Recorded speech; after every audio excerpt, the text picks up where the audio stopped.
එන්නකෝ අද මගේ පළදාව නෙලන්න.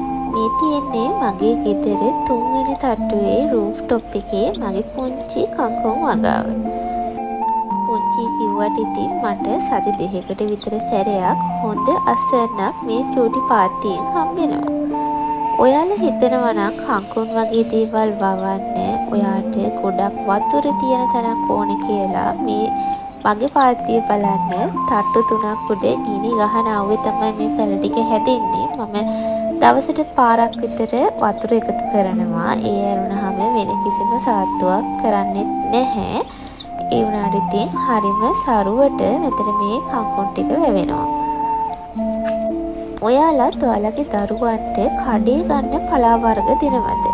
කඩේ පලා වලට ගොඩාක් දේවල් කල් තියාගන්න රසායනික ද්‍රව්‍ය යොදනවා වගේම තමයි ගොඩක් මේ වගේ කංකුම් කොහිල වගේ දේවල් අර වතුර එකතු වෙන තැන්වල හැදෙනවා නම් ඒ වගේ පලා වර්ග හැදෙන තැන කොච්චර පිරිසිදු ජලයේ තියෙන තැනක හැදිලා ඒගොල්ලෝ විකුණන්න ගේනවද කියන්න අපි දන්නේ නැහැ. ඉතින් ඒක නිසා මේ වගේ පලා වර්ග කඩේ ගන්න පුළුවන් තරම් දරුවන්ට දෙන්නවත් ගෙදර වවා ගන්න